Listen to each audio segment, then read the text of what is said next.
All right, we are live. Though I see very few people, so maybe we'll give it a few seconds for more people to show up. I guess we are 45. Um, They're we'll bringing wait. the coffee. Pardon? They're bringing the coffee. Yeah. Well, the coffee, lunch. It may even be dinner in some parts of the world. I mean, who's ready to? Um, yeah, I know that's the comment. Uh, All right, I think we are one. There we go. We have hit 50, so we'll start. So, welcome everybody. We are going to present something that we are trying to do very routinely with this conference, which is provide some industry perspective. This session and this time's perspective is around SmartNICs, the hero or the villain, the answer to every problem or more problems than you need. This session is going to be run by Nabil Bitar, who's currently CTO, head of network architecture at Bloomberg. He's been an industry veteran, been around this space for a long time at Verizon as a fellow, director leading network and service architectures in various areas.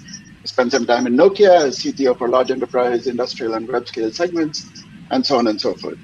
So, Nabil, take it away.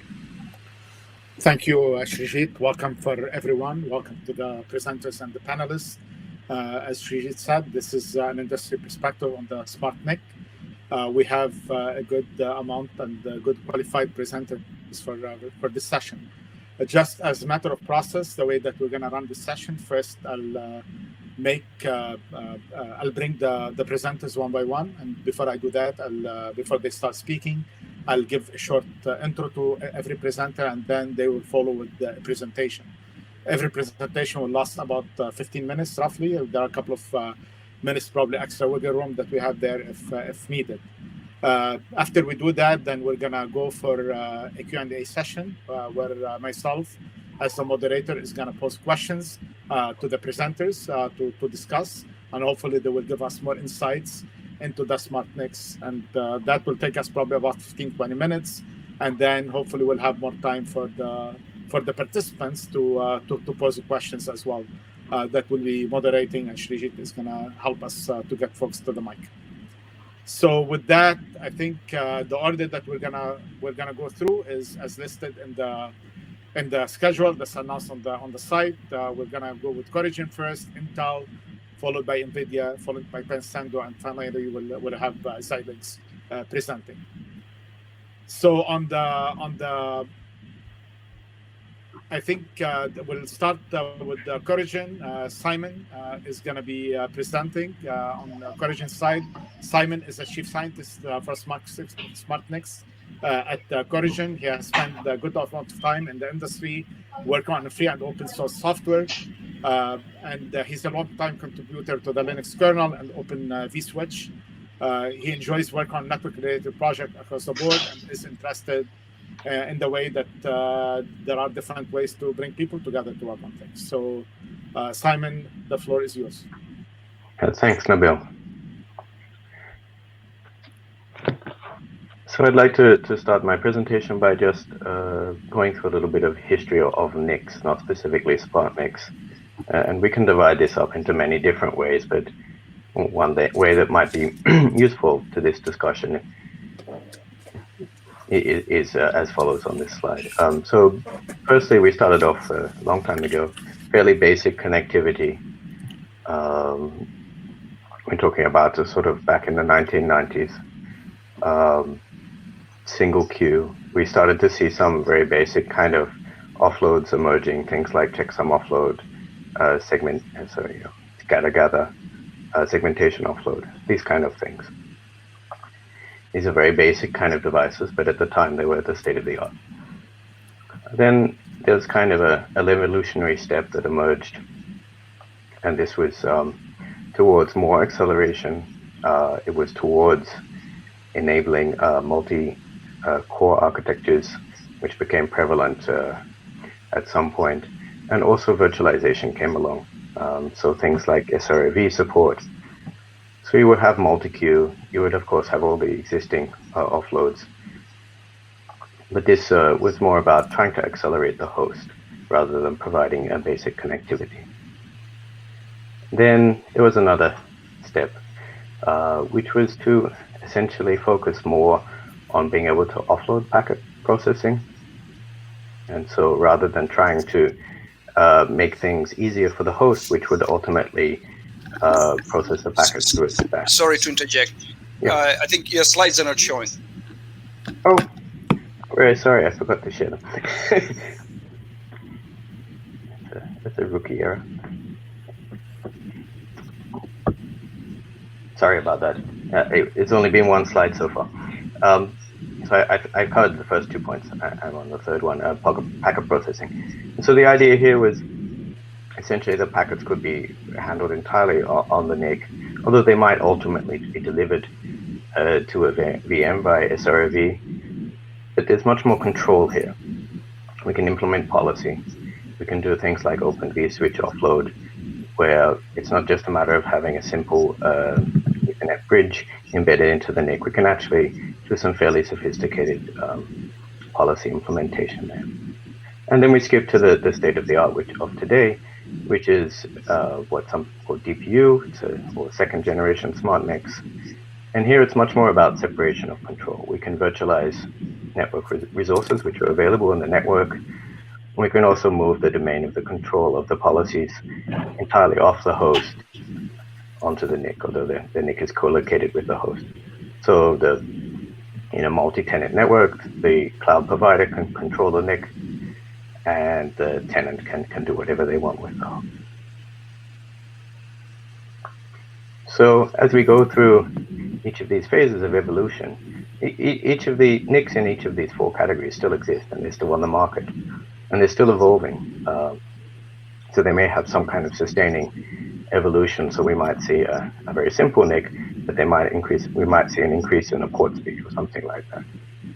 And we can also see that as we go from 1 to 4 through this list, we go from things that are very well understood and frankly very low risk from a manufacturing point of view, to things that are not very well understood, the things we're still exploring. The idea of the DPU is fairly new, and I think it's fair to say that we're still trying to work out what the best use cases are for that. So how do we prepare for the future, which we don't know?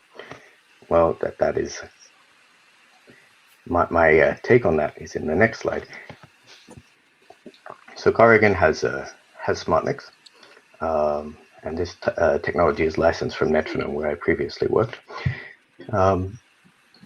So our take on this is that we can't really predict the future very accurately, but what we can do is make things that are flexible. So I'll just briefly go through the NIC for the benefit of those who are not that familiar with it. At the heart of it is this chip in the middle, which is the NFP, and this is a very programmable, domain-specific device. And I highlighted some of the main components. Of course, we have SerDes to handle the network interface. And then we have a programmable pre-classifier. So this allows you to do some, well, as the name implies, some preparation for classifying the packets and directing them to flow processing cores, which are also programmable. These are much closer to regular CPUs, although they're also quite far away from them. But this is where you program the data path here. So you decide basically what the nature of the data path is and how it processes each packet. There is a crypto capabilities, although that's not really the focus of this presentation. And then we have PCIe connectivity down to the host, of course. And the packets can travel in the reverse direction. And if you observe in the diagram that each of these things are actually, there's multiple instances of all of these things, some more so than others. So using this kind of architecture, we can address pretty much all of the segments I highlighted in the previous slide, although it maybe makes more sense to do some than the other. I wouldn't really suggest using this as a very basic NIC. It's kind of excessive, although it can do that. So we can address packet processing type acceleration. We can do things like QoS with adaptive buffer management or any other kind of policy you might care to implement. We can make use of the crypto islands to do things like KTLS offload, where we make use of asymmetric encryption offload. We can do packet processing offload. We have quite a lot of these, but the ones that I wanted to highlight is the OVS, and also we can do things with eBPF. You can JIT the BPF program. You have a JIT that lives inside the kernel, which compiles the program down into the native instruction set of the flow processing cores where it executes natively. And we can also, by adding a separate multi-purpose CPU to this NIC, we can do separation control. So you can completely remove the control of the card from the host. But there's a couple of key points here other than the architecture and the fact that it's kind of exciting to be able to program things. And that is that it's very adaptable. We can change the configuration of the data path, or the implementation of the data path to meet users' needs as they change, or as unforeseen circumstances arise, or as the needs or the model that is running on the host, how the host views this thing might change. So we can have more of a cooperative approach between what's running on the NIC and what's running on the host. We don't have to stick rigidly to a model which is dictated by our silicon decisions when modeling things on the host, and vice versa.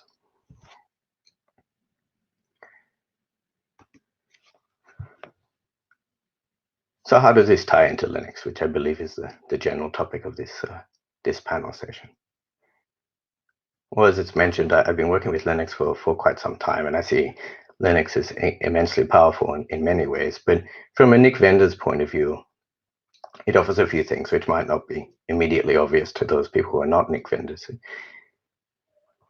It offers a standardized method of mediating access to the hardware. So this means that users can use interfaces that are well known to them and not specific to this vendor or that vendor. They don't have to relearn how to use how to do networking every time they buy a different vendor's product. This benefits everyone. It provides a forum in which the vendors can actually collaborate on how they model new user needs.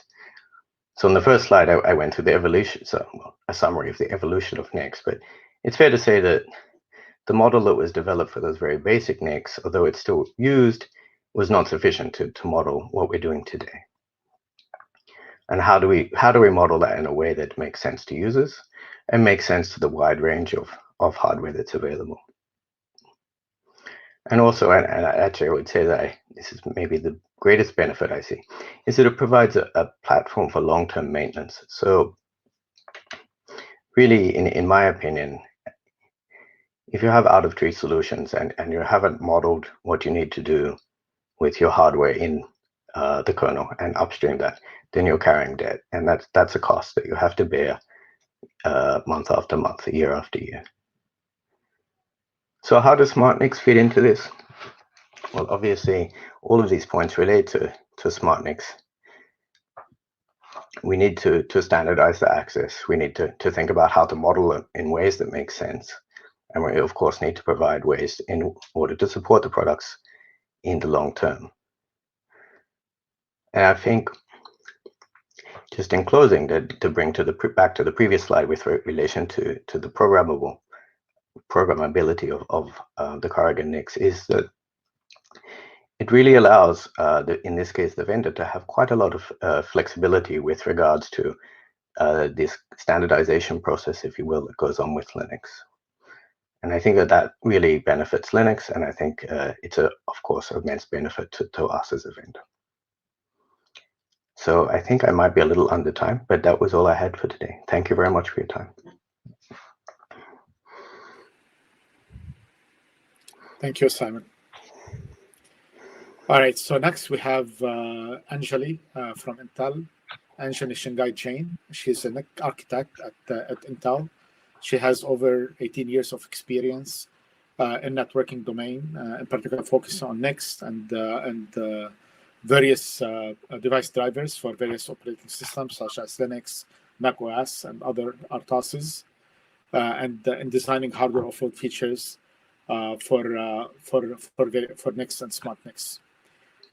This is her really expertise area in working in host interfaces, switching, and packet processing with hardware offload. So, Anjali, please go ahead and share your presentation. Thanks, Nabil. Can you guys hear me? We can. Yeah. Hopefully you see my presentation as well. Not yet. We go. Let me see. It's coming. Yep. Now we see it. Okay. Great. Okay, so before I start, I'm going to just mention I sent my original slides to Intel Marketing, and what came back is what you will see. So you know how it goes. Like they pretty much remove all the technical stuff and they make it all very pretty. And so anyway, so I'll try and talk to the technical details. And when Nabil asked me all these interesting questions, I think I can talk about some of it, but a lot of it you will hear it from announcements later that'll come out in the year about specific details. So I'm going to talk more about what is our view on IPU or a SmartNIC, and it is kind of very much aligned with what Simone said, which is what we are focusing on is not just a complete offload of the packet processing pipeline into the hardware, but also a control plane separation from the host itself. And so, yeah, IPU is not just yet another peripheral plugged in to a server. In order to achieve something which is completely, protocol agnostic and programmable, our preferred way is to go with a P4-based, data plane descriptions that are compiled and offload either into the hardware, and it'll be a similar ask that we would want to make towards Linux, that it gets, we have ways to integrate that into the Linux kernel itself if we were to use a software data plane for modeling or for whatever reason, or augmentation and things like that. So with that, let's get to the little bit cartoonish slides that marketing gave me to use. Basically, going from a single server where both your interfaces that are going to your VM or container or to the applications running on the host are running, as well as your hooks for offloading things onto the hardware for particularly say infrastructure offload or any other packet processing offload that you want to do, running on the same host to this right side model where you have Linux now in two places. One is on the host side, and then on the IPU side. Just a second, I think, okay, I got it. So on the IPU side is Linux as well, running on embedded cores, and that's where your control plane is running for making sure the data plane is programmed according to what is whatever packet processing needs to happen in the hardware. So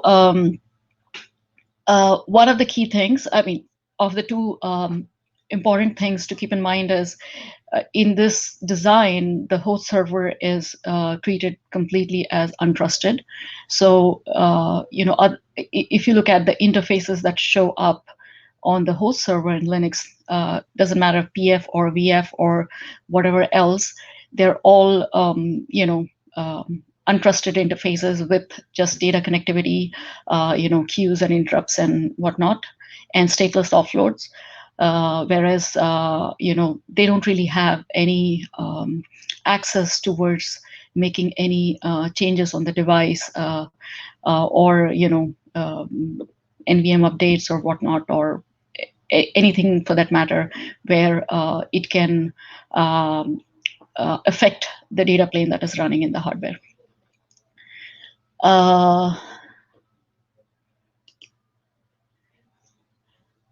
So one of the key points, what is happening is the interfaces that are exposed onto the host server, they're getting a lot more composed, and this is something building upon what I presented at the Netdev conference, that this composability gives us lightweight interfaces in the hardware to be able to scale it a lot more than what we are able to scale right now, and then also ability for live migration support and things like that. So there's a need to be able to compose all sorts of interfaces, SRV based or SIV based. For SIV, we have kind of agreed that BFI PCIe is what we're going to use. But we had some earlier in the Linux kernel community where vendor specific interfaces exposed with SRV, they were composition, except for when we talk about VirtIO, which is supported through VDPA and composition. So we would like to make sure that we kind of unify that, so it is irrespective of whatever is the virtualization technology, that we kind of provide composability for the interfaces. It's one of the things that gives lightweight interfaces and cloud native level scale out for supporting containers and microservices. So and I want to point out that the work that we are doing for subdev and using devlink, and the work that NVIDIA started, and Intel is working in the same domain, that seems to be the right way, where we should be able to expose all sorts of interface creation and composability. So hopefully that's where we kind of agree on, and make that available for all vendors to kind of benefit from that framework.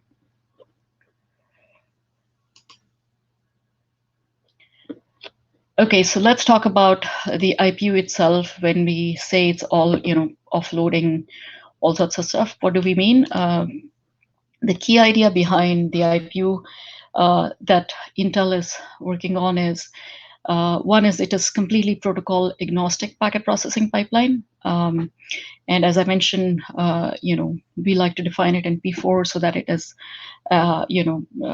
really easy to kind of change as and when needed. There is a complete infrastructure data plane offload, which means there is no concept of first packet of the flow kind of missing in software and then kind of adding a flow into the hardware. I mean, we definitely would want to, when we mean a complete infrastructure offload, we actually mean complete offload onto the ASIC or the FPGA or whatever. There's nothing that is going to the embedded cores, and of course not to the host in this scenario. So the other key concepts that we are playing with is per table based offload rather than a flow cache offload, which is very important for certain customers to kind of make sure that there is visibility at table level, and actions that get resolved at a table level, where you want do mirroring or counting at once you have done one kind of modification on the packet and then get on to the next one. This is important. So we really are focusing on not flattening your data plane into a single table, and keep the ability to have different kinds of tables linked and perform actions on each table granularity. We are also playing with the idea of stacking data planes, because in some cases, you have the infrastructure data plane, and then you have the platform as a service kind of data plane, or software as a service data plane, and it's not something that is collapsed into a single data plane and that gets offloaded into the NIC or the IPU or whatever, right? So we are also working on that. As I mentioned, host is untrusted, but tenant can request accelerations from the IPU, with hardware being the root of trust. Of course, as I mentioned, interface composability, I also mean that, the more we see going forward, you will see different kinds of interfaces, not just, LAN or RDMA or, NVMe or look-aside crypto interfaces or whatever. But, it's scalability both in the number of interfaces that are exposed, but also the type of interfaces that are exposed. The other things that we have, are very careful about is, being able to retrieve the state of a particular interface exposed to a VM or a container in case of live migration. Other areas that we're focusing on is, making sure that not just we're getting high performance with packet processing, but also, other bottlenecks that come from the IMU's ability to do address translation, stuff like that, are looked into. So I mean, there is a whole bunch of these related areas that we would be trying to solve in our IPU designs, and we would hear more of that as we throughout the year. Kind of wrapping up on what are the two important takeaways that we want kernel community to know about IPUs. Definitely, the interface composability is one of them, and the second being ability to offload, protocol agnostic data planes that are, either defined in P4 higher level language or whatever else, and then compiled and offloaded either into the kernel software or into the hardware itself. And being able to, at runtime, program these data planes, at a table level or, at a, fields that are only, or protocols that are only kind of defined in this high-level abstraction and not something tied to protocols that are already supported in the kernel, which is one of the limitations that we find it as to be, something that we definitely need to solve. Like R-based offloads that we have, they're pretty protocol limited, and that's not something we see as the future of packet processing, which is tied to a particular protocol. So that's pretty much it that I had. Hopefully, I didn't eat up too much of time. I think you would have got a warning if you did, but so thank you, Anjali, for the presentation, and hopefully we'll have some discussion during the Q&A as well on that. So I appreciate it. Next, who we have in mind is Rony Efraim. Rony is a software architect at NVIDIA. Prior to that, Mellanox, that was acquired by NVIDIA. He's in charge of defining the software and the system architecture for NIC acceleration, for visualization, with particular emphasis on Ethernet, InfiniBand, SRIUV, OVS, SDN, OpenStack environment, Kubernetes environment, DPTK, and so forth, as well as the Linux kernel. He's been working on many open source projects, including OVS, DPTK, and Linux networking for hardware acceleration for SmartNICs. Rony has had close to 20 years plus of experience in the network industry, in particular, working for very large telcos on very large telcos problems and clouds in various regions of the globe.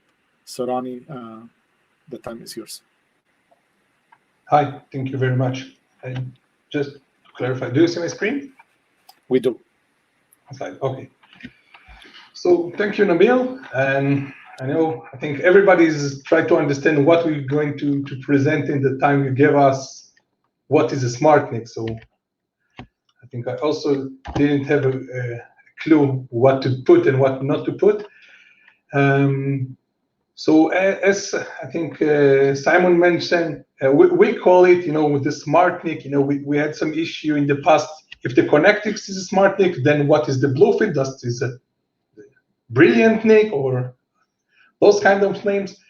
So, and now NVIDIA using the name DPU, now as the concept of the GPU, CPU, now the DPU, which is a data processing unit, and I think it's the same concept as IPU that's Intel was presenting. So the idea is to do all the data processing that's going out from this server, and also the virtualization of that. When I say data, it's mean networking, of course, and also storage. And also, I think another thing that we are putting is a lot of Okay, let's continue and see what we're saying. So, and I think, I also use starting from some history, like Simon. So I think, a few years ago, like 4 or 5 years ago, when we spoke about what was then called SmartNIC, like we talk about switch dev and OVS offload and those kind of stuff, it was because we saw that what's in the cloud, we have hypervisor. Then we didn't have Kubernetes and containers those time, but it was more virtual machines, which each of them should have a network interfaces, and we didn't then care about the storage, but we also know that there was a storage that brought to each of those VMs, but everything was managed by the hypervisor, and we're trying, to do some acceleration for that. So what we had there, so we had a software-defined networking, SDN. We wanted to have scalability. We wanted to have secure, and of course, we need efficiency and performance. And that indeed what was a kind of a vanilla NIC. I'm not going to a single queue, but yeah, also when we talk about an OVS that is running, for example, inside the hypervisor, that's virtualizing all the networking, and everything is done by the software of the hypervisor. What we brought, I think this is the same team that's we're here. We brought all the Netdev, the switch dev offload, which enable a way to use the SRID in a very smart way, that you can offload the rules and to use the hardware to do very smart things, like and offloading a full OVS rules, for example, that can do encapsulation, that can do connection tracking, that can do acceleration here from IPsec or all those kind of nice things, quality of service, of course, but only doing the data path. It's still a lot of overhead that we took from the hypervisor, and we also reach a high bandwidth, because if you want to get 200 gig, if you don't have other acceleration for that, it's really consume a lot of CPU, so you don't have a CPU and to use for that. And what we wanted to do with the DPU is to get it much harder, to a next stage, next level, and to take down from the hypervisor most of the things that can be taken to the DPU.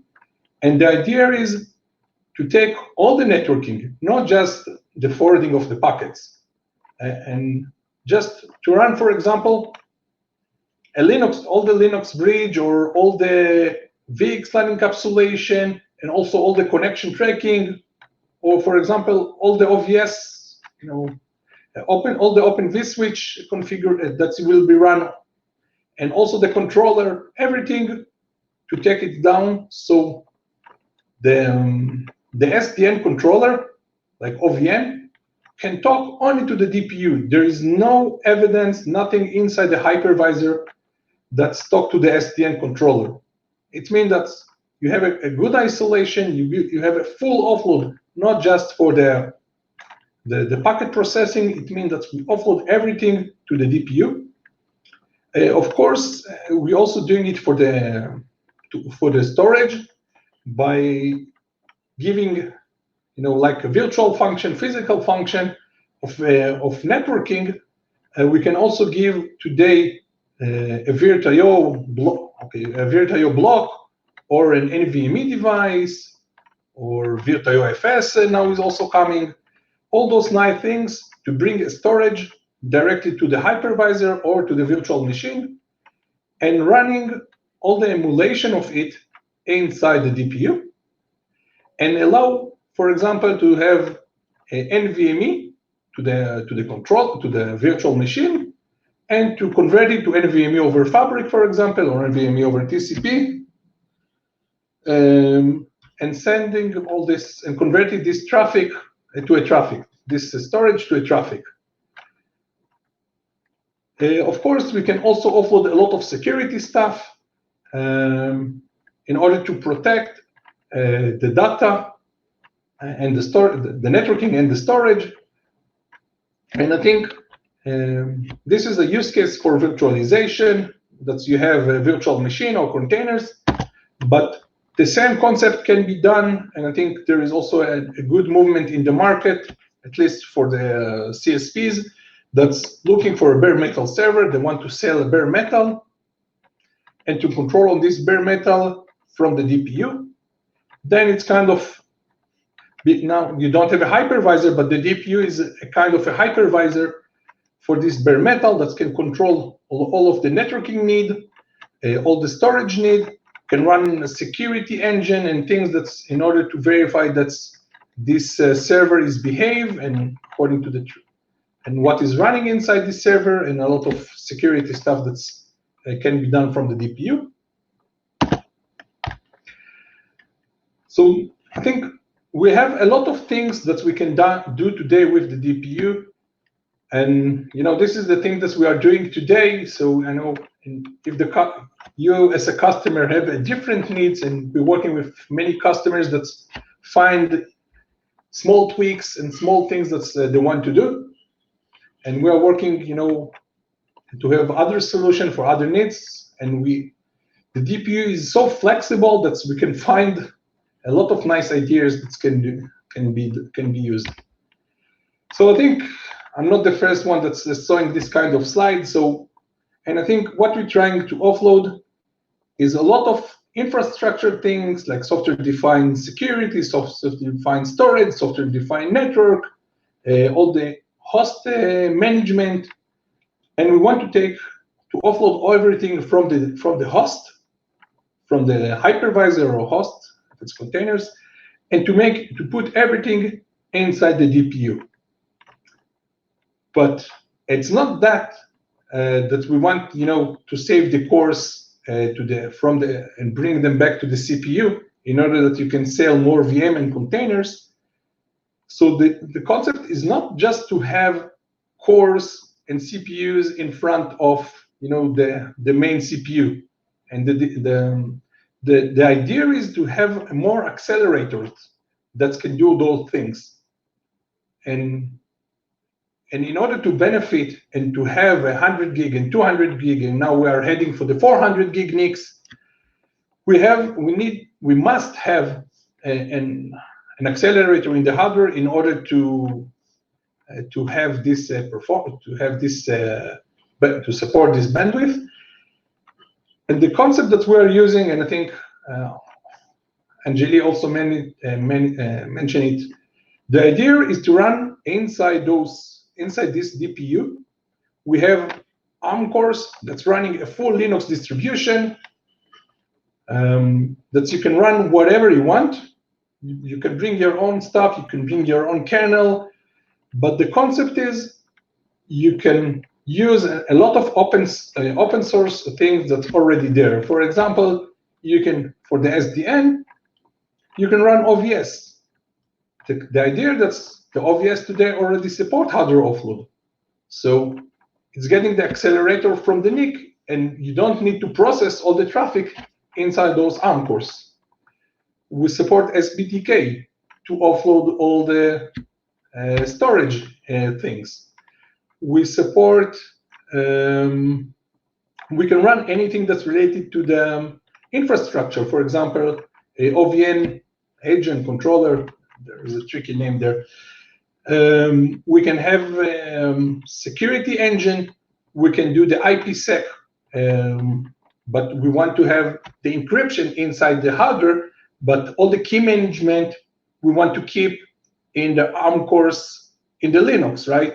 All the XFRM configuration and this kind of stuff. So you can still continue the standard Linux tools. So all this kind of stuff can be done today with standard Linux, and we are supporting them by having accelerators, as we're doing today in the host. We're using the same code, the same infrastructure, and it's very nice to see that a lot of things we don't have any vendor SDK, right?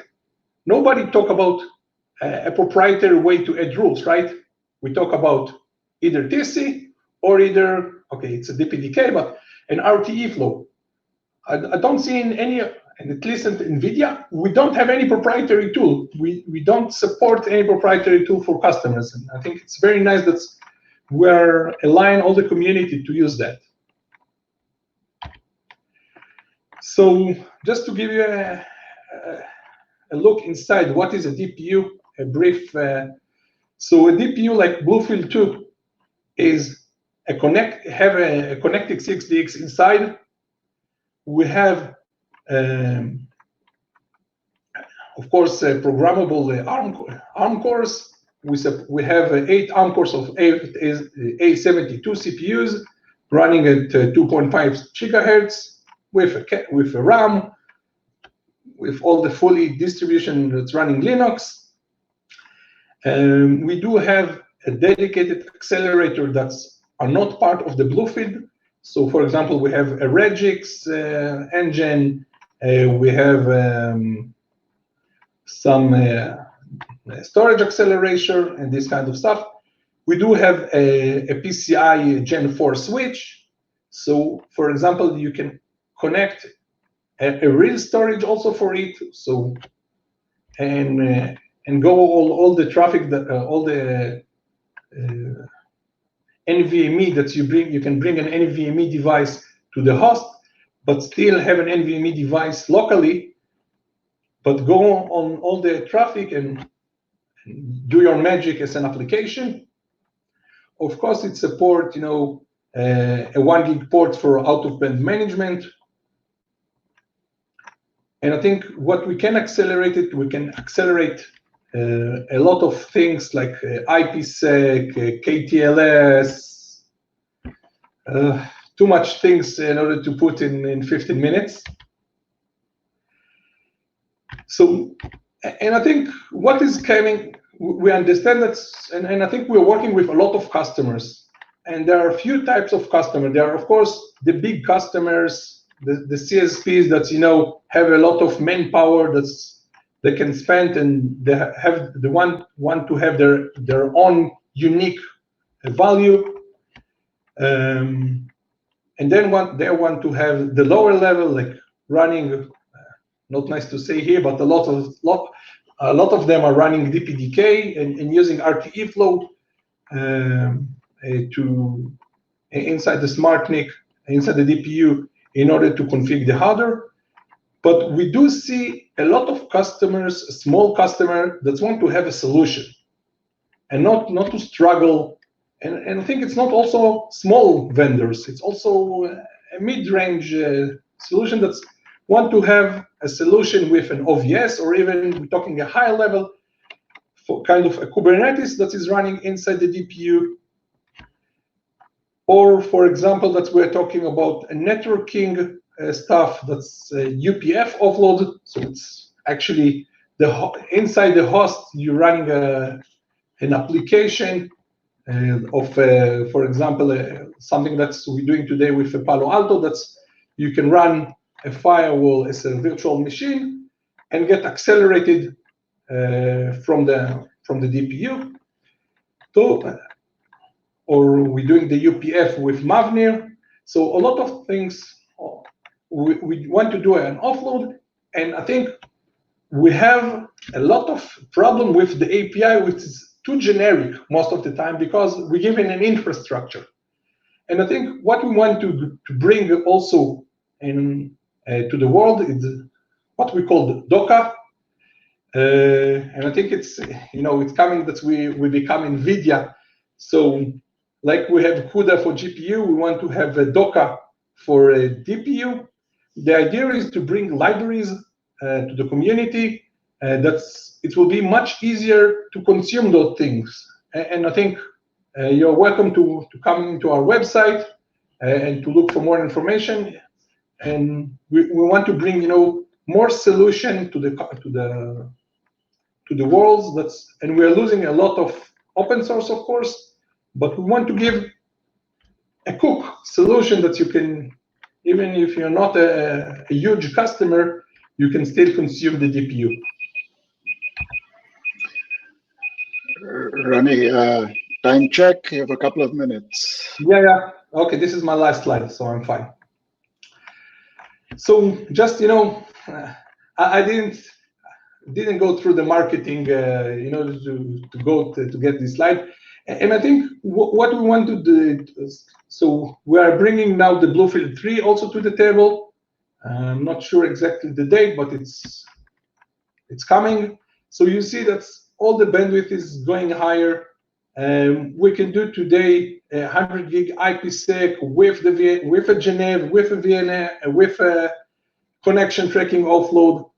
We can do a TLS offload. We can do a lot of nice things and very high performance.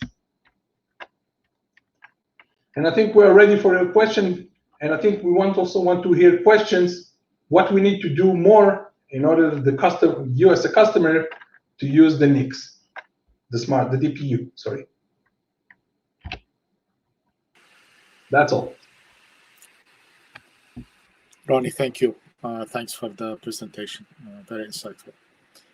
All right, so next we're going to have Pensando Systems. In particular, we have Shannon Nelson and Vipin Jain, who are going to be probably tag teaming. We didn't coordinate who's going to be present, but I believe Shannon is going to be presenting maybe.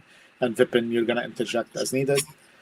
Shannon is the software engineer at Pensando System with over 30 years of experience in the Unix world, including experience in the network device drivers, telecom platform, and factory automation. Vipin is at heart an engineer. That's how we'd like, I guess, to identify himself. A founder and CTO at Pensando Systems, who has worked on building an array of successful products and solutions for the marketplace. He, over the past 20 years or so, he's also an expert in ASIC test path and networking, distributed systems, management software, cloud infrastructure, and cloud native applications. So thanks, Shannon and Vipin, for joining us. And please go ahead and share your presentation. Great, thank you. Can you see the slides all right? Okay. Yes, we do. Yep. Thank you. So I want to thank Anjali and Simon and Rony for giving a good preview of everything. Gives us a good place to start. It's nice to see that we're pretty much all on much of the same view of what we're heading to do. And when you kind of step back a moment, what are we all trying to do? We're all trying to help out the infrastructure builders, right? They have a few things that they want to be able to support, what they want to do. And they care about some sort of simple architecture so that they can get their jobs done. They want to deploy infrastructure services out to their customers in a fairly easy way. And they don't want 8 different systems. They want to have something simple that they can get everything put together on. They want to have a fair amount of processing to deal with the infrastructure needs. What are the, how to deal with the rule sets, how to deal with the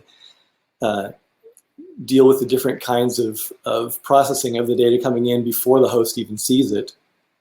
But they don't want to spend a whole lot of power or money budget in dealing with that. They want to keep the thing simple. And keeping it simple, they want it fairly easy to use.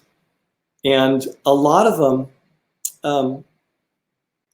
want a end-to-end, just drop it in here, make it work for me so that I don't have to go and plug everything all together. And so with that in mind,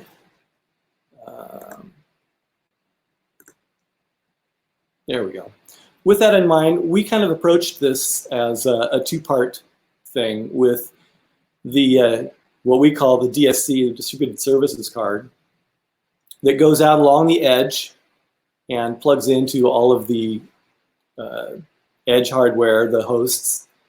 And then we have a centralized policy services manager, which does the configuration, does the the control manages all of these all in one fell swoop, one nice GUI system, and yet put together with fairly open APIs so that it can be linked into maybe an existing system that already is there that can bring in REST APIs and work through them that way. So we try to manage that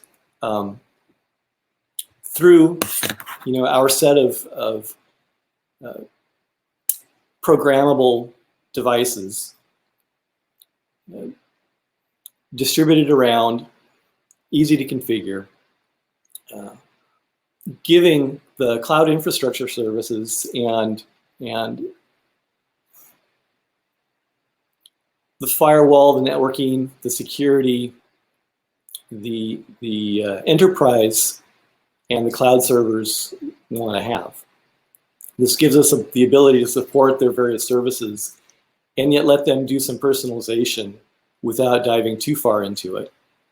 On the other hand, we do provide ways of personalizing their systems, personalizing their rule sets, even down to going and rebuilding their own P4 programming, their own P4 pipelines if they want for their particular services.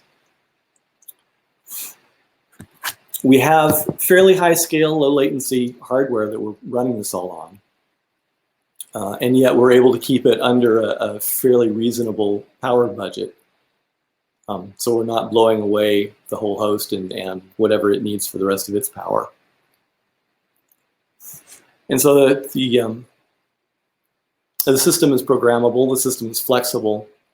We're able to offload a bunch of what you might have on your appliances in the middle of the system, the middle of the data center, and bring them off to the edge and make each edge piece a little more specific to what it's doing.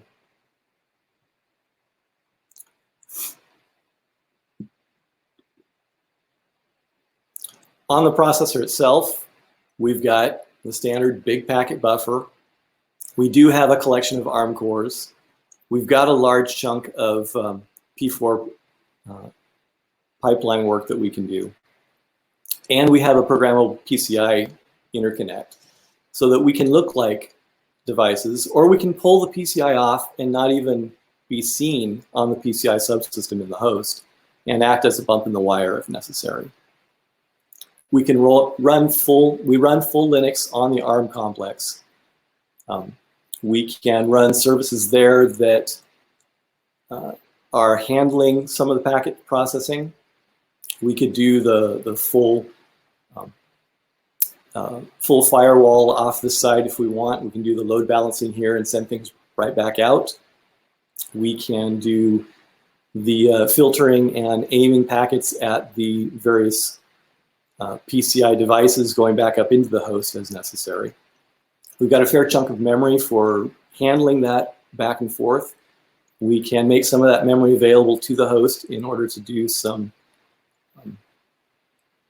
tuning of the packets going in and out, whether you want to have them dropped straight through PCI memory or go into our local memory first before the host accesses it. We have a fair amount of offload functions. We do encryption, we do compression, deduplication. As there have been some talk on the side, we do have a fair amount of TCP that we can support offloaded. We have NVMe, we've got some RDMA work that we can do. Giving pretty much the ability to have this look like either a regular NIC from the host, and the host can do some of the offload requests, or completely hide it from the host and be the bump in the wire in front of another processing, another NIC.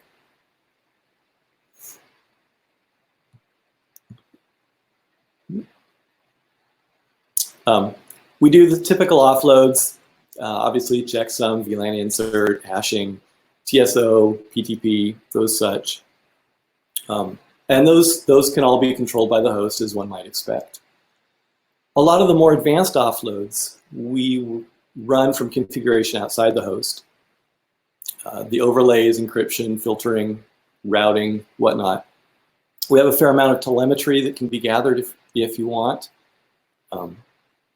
This allows us to do some simple network design, pulling the architecture together from a central spot, and have it fairly well coordinated across the whole data center.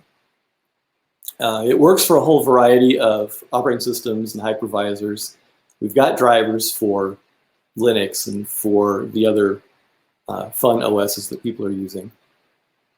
And we interop fairly well with existing systems, which gives us fairly high scale because you can plug them all out into the host as you grow the host farm. We've got fairly low latency. We can pass the packets through pretty quickly. And we've got a lot of hardware on there that can be used for high performance processing of the data before it even gets into the host. Because most of the other concepts have already been covered here, that's pretty much all I had to say, basically as an overview of what we're doing.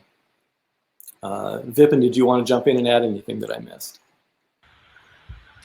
No, Shannon, I think this is what it goes back to Srijit's comment when we started. Are we creating a problem or are we solving a problem? I mean, this is introducing complexity, guys. Let's be super honest on this is not a simple piece of logic that you're trying to add there. So we take the responsibility of solving that complexity as much as creating it. So like managing thousands of these cards as a single unit of infrastructure management would be a way to solve that problem. So yes, I think there is goods and bads with SmartNICs, but if we handle as an industry and as vendors who are working together to create some way of solving these problems as well, I think it will really give the benefit back to the users.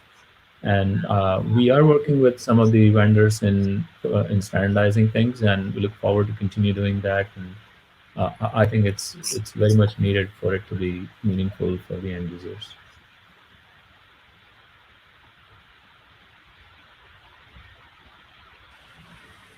Very good.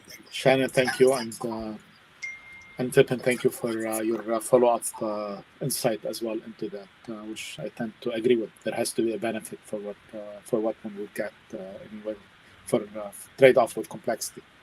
So next we have Xilinx on the agenda. Kieran Mansley, he's going to be presenting from Xilinx. He's currently an architect in the data center group at Xilinx, with a particular focus on the host interfaces and in particular hardware-software split for network devices. And pretty much he's been doing that work since he finished his PhD at Cambridge University 20 years back. So Kieran, please go ahead and share your presentation. We see the presentation. Thank you. Brilliant. Thank you. And thank you for the introduction. And to all the other speakers too, I can only echo how pleasing it is to hear so much consensus among us. So it's really good. So the comments on the side about Tower have set me thinking that I've spent my entire professional life really working on host-based networking and being a huge evangelist for data processing face to the application, both close in space and close in time. And pointing out regularly over the last 20 years that the rising tide of improving server performance lifts all of the application boats that sail on it.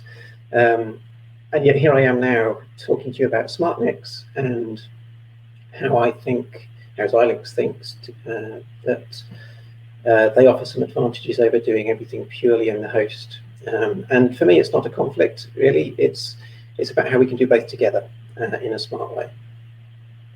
So the increased hardware and network speeds for computer networks are really starting to demand hardware acceleration of some functionality. If we try and leave it all to the host, we can very easily overwhelm a standard CPU. And I want to try and give an overview today of how we can try and maintain some of that flexibility of software networking and host-based networking while taking advantage of our hardware data processing pipelines. As some of the others have mentioned, A little bit of history about SmartNICs. I'll give my own perspective. So if you like the conventional SmartNICs, the first generation of SmartNICs were all well and good, and a good step in the right direction. But they did contain multiple bottlenecks. Most of the data processing was performed by general purpose CPUs, which is great for feature velocity, very flexible, really a good way to bootstrap things and get things working. But you're very limited by core performance. The chances of your SmartNIC CPU being higher performance than your host CPU is probably quite slim. And as well as the limitations of the CPUs, all of the synchronization with the rest of the data path tended to be through DRAM.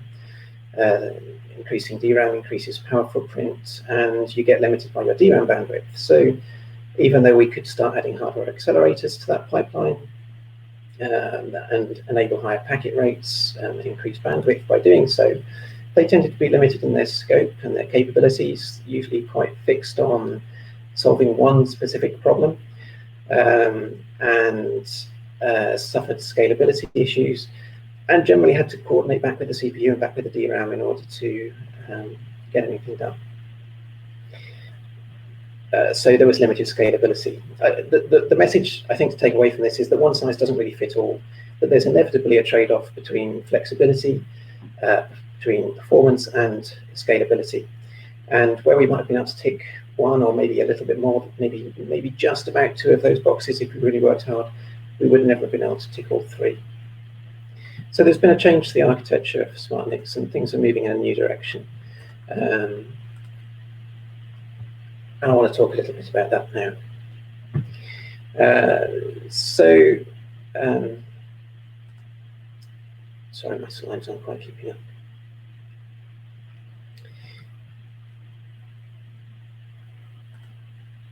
So the architecture that we're presenting essentially has three goals. The first of these is performance. If you can find me somebody who's interested in SmartNICs but doesn't care about performance, then, well, that would be, I'd be very interested to speak to them. So we need to be able to achieve line rate performance, but not just for a limited set of benchmarks, but for a wide range of applications with differing requirements.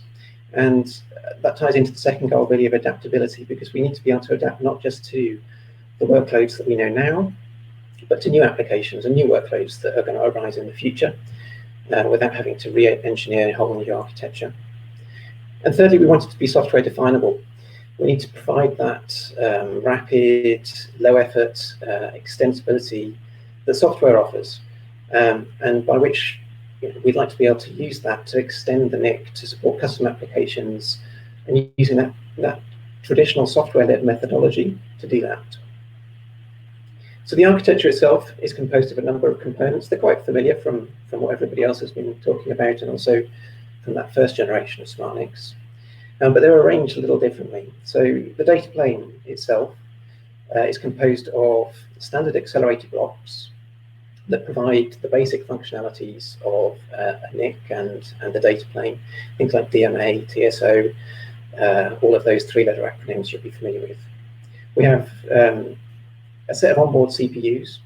CPUs, although I've said they aren't the be-all and end-all, they are extremely useful. They provide, that standard software processing capability. They're extremely flexible. They're great for terminating TCP connections and some of the other things that people have been chatting around. And so they're definitely part of the solution.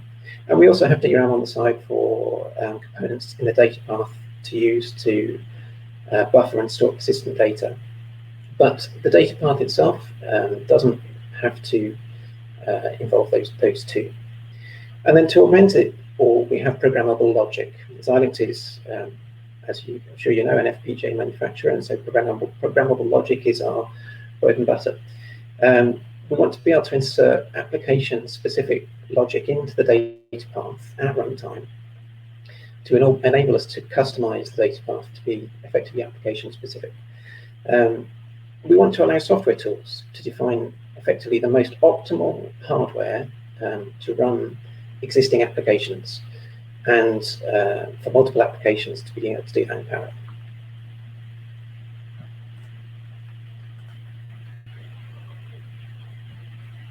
So if I give a slightly different perspective on that same architecture, this is more of a top-down diagram here of the portable NIC architecture. We have packets arriving on the left-hand side, either from the host or the app CPU, or from the network. They then transit the NIC and they exit on the right-hand side, either onto the network or back to the host or app CPU. And as they go through, they'll be processed by a series of standard components, and these all hang off at a virtual switch, or what we call a match action engine, in the middle. Now you can see these white arrows, though, disappearing off into the ether, and they allow us to insert custom bits of functionality. So in this case, you might want to do an IPsec encrypt or decrypt to augment your data path. But as well as augmenting the data path, we want to be able to replace components. So if you didn't like the implementation of the virtual switch that the standard NIC provided, you might want to provide your own. And that you could do that by looking at these different points in order to bypass components of the data path.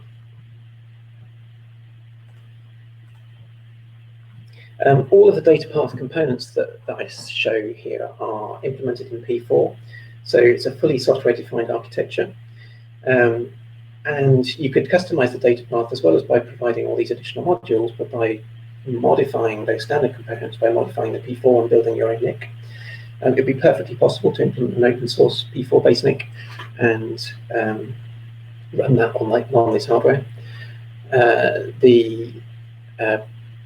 The additional plugins or bypass components can be implemented in P4 or HLS or other languages of your choice for runtime customization. And all of this allows these pipelines to be developed, to be maintained, to be modified at high velocity. You can do this on software timescales. All of these different components can be chained together. There's no requirement for them to go back and forth between CPUs and memory. And that allows higher layer processing to be carried out at line rate with these application-specific pipelines all constructed together in a software-like manner.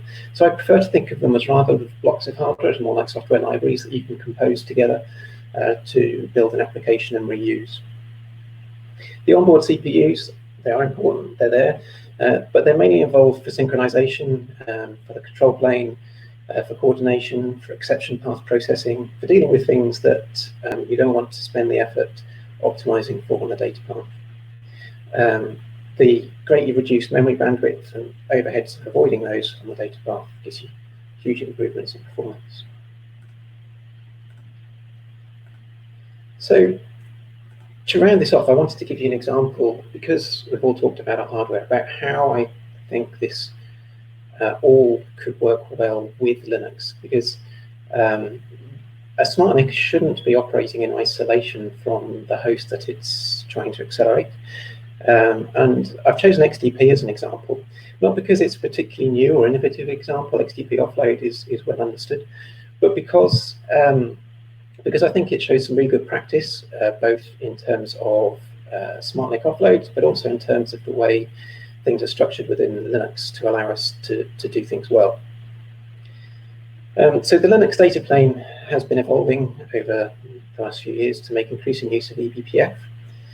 And in so doing, it's essentially becoming a composable pipeline of software-defined, application-specific programs that are injected into the kernel. Now, that sentence to me sounds quite familiar from what I've just been describing about our composable NIC. We want to be able to allow software-defined, application-specific programs to be injected into our hardware data plane. So really, there's a lot of similarities here between those two tasks. The composable NIC architectures must allow OSs and applications to perform the offloads that they want, whether that's eBPF or P4 or other things. But similarly, the flip side of that coin is that the operating systems have to make it possible for SmartNICs to offload those things.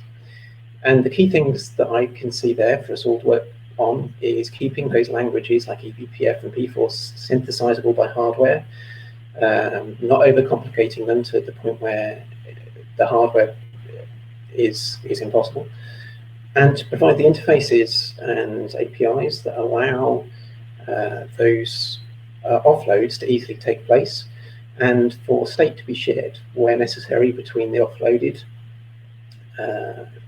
incantation of that bit of functionality and the on-host incantation.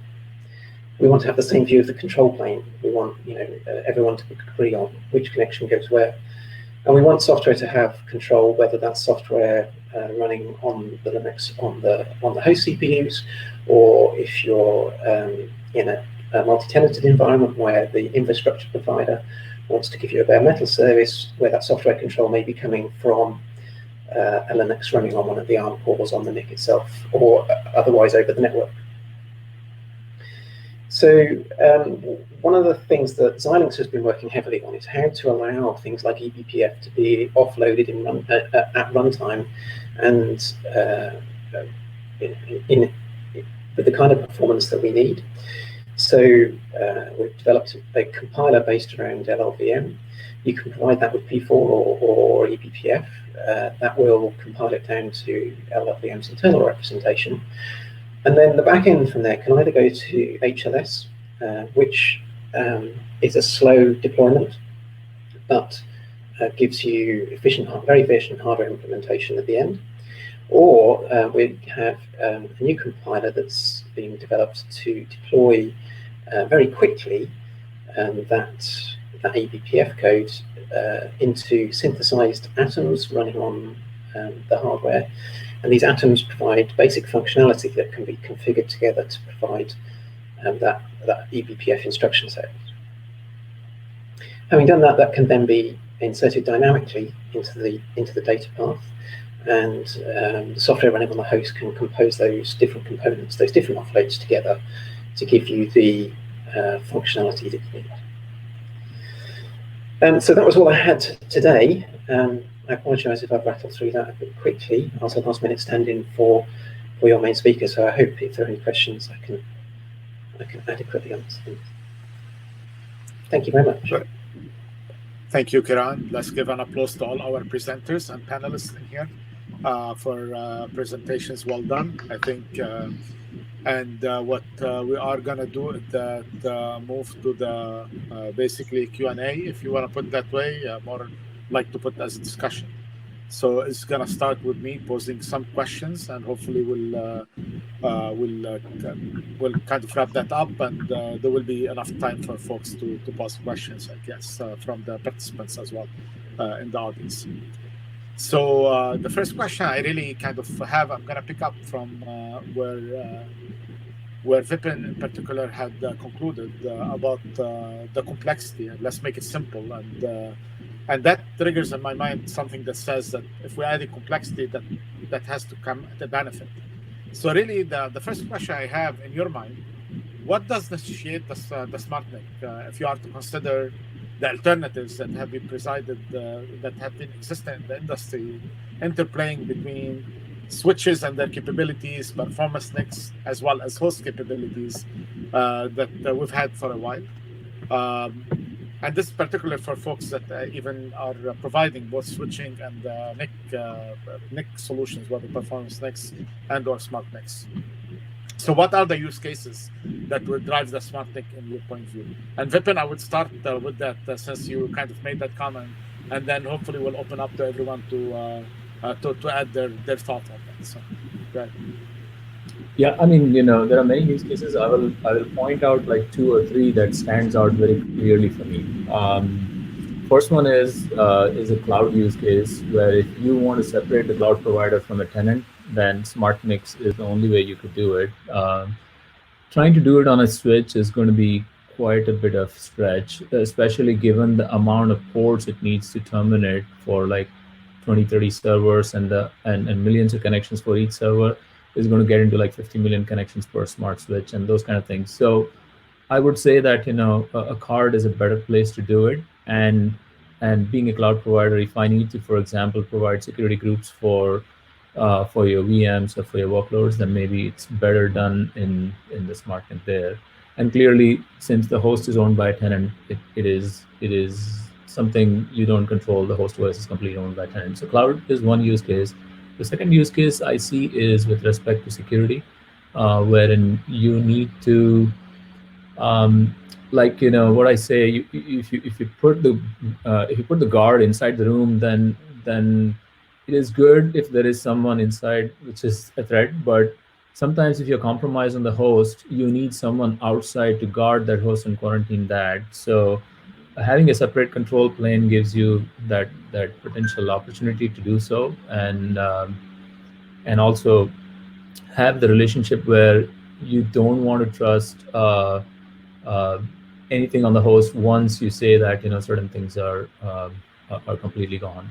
And third use case I see really is, which is largely for DPUs, because we are calling SmartNICs also DPUs and IPUs, and maybe SmartNICs or various things. So the third use case really, in my opinion, is where you're performance hungry and bandwidth hungry. For example, if you want to be able to provide network services at like 100 gig, 200 gig worth of things, it's not a use case for everyone, but for people where this use case is relevant, like service provider and some other places, it really hurts them where the amount of CPU that you're spending to do that processing is not cutting it. And when I say that CPU doesn't cut it, you really need a data processing unit which is built for that domain, like how GPUs are built for AI, something that can process all 100, 200 gig worth of IO performance and all IO, not just networking piece of it, storage. We have been having some discussions in the Fun Conversation channel. But if we need that, then that is the third use case that I've seen with the customers that we are talking to. Thanks, Vipin, for that insight. I guess that's all worth the complexity that you mentioned. You're mute. Yeah. I'm back. I'm saying that's thanks for that insight, and it seems I kind of see that there is that benefit that you're getting for all the things that you mentioned compared to what you're probably adding. I don't want to say necessarily complexity, but obviously it's new things that you'll have to enable. Anybody else that want to add any insights into what Vipin had said or their own insight? Yeah, so I think Vipin had a lot to say there that made a lot of sense, and I hope because agreed to. But for me, specifically, not so much about what, because Vipin's answered it, why people want SmartNICs, but why a NIC and not a switch. It's the ability to coordinate with the host. I think that's the key thing. If we're trying to provide acceleration of host software, then being as physically close as we can to that host software is really important. For years, I've spent time arguing that doing that on the host CPU is beneficial, and it is. So doing it on the NIC is the next best thing. Very good, thanks. Rony, you're next, and maybe Anjali. I think you both raised your hands, I believe. So go ahead, Rony. Yeah, thank you. So I think, first you ask if it's worth the complexity. So it's you still have, in Mellanox the connecting. So it's come with a need. So the one that's don't need, all the controlling the infrastructure still can consume. So it's mean someone need this functionality. That's the reason he's choosing this kind of stuff. But I think we're also trying to make it easier to use. So we want to take out the things that's done today for the infrastructure inside the hypervisor, and to bring them and to offload them into the DPU. And I think it's coming from a different point. You ask about the switches. So NVIDIA or Mellanox also, of course, sell switches, but the complexity of the things today in switches are not there. So you can't run security group. So it's not a switch. You can buy an F5 box, right, to have a firewall and to do everything, but it's not a kind of a switch.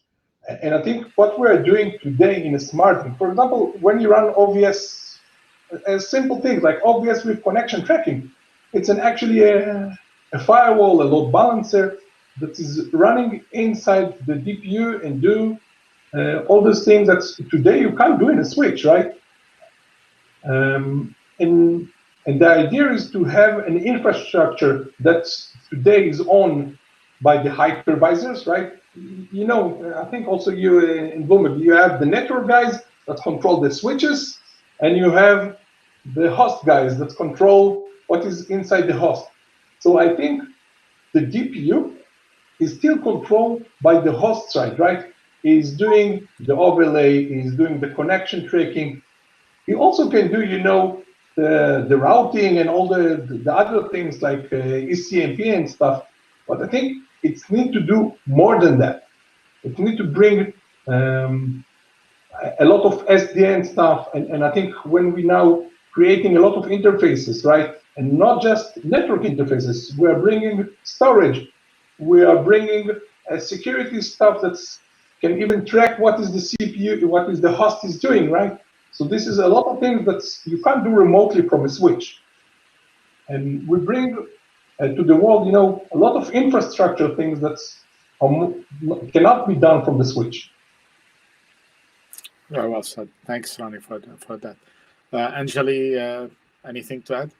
Yeah, so I think Vipin and Rony kind of covered most of the stuff that, a SmartNIC or a DPU or an IPU is actually way more complex than what a switch offers. Switch, definitely does not support, stateful offload in some cases, does not support, the composability of in host interfaces that, we need for data center deployment of,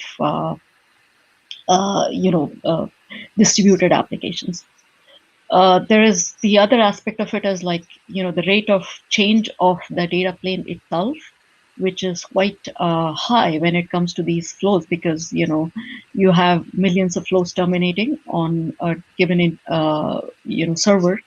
And, it requires that ability to be able to very quickly change the data plane, or even in some cases, atomically change the data plane, like, with, 1 bit change, you actually have different rules to kind of do your forwarding or, firewalling and things like that. So yeah, it is very much something that is, I would say a SmartNIC or an IP or DPU is a way more complex architecture and starting from a switch and then kind of, taking it higher, because it has to carry all the NIC functionalities plus add more.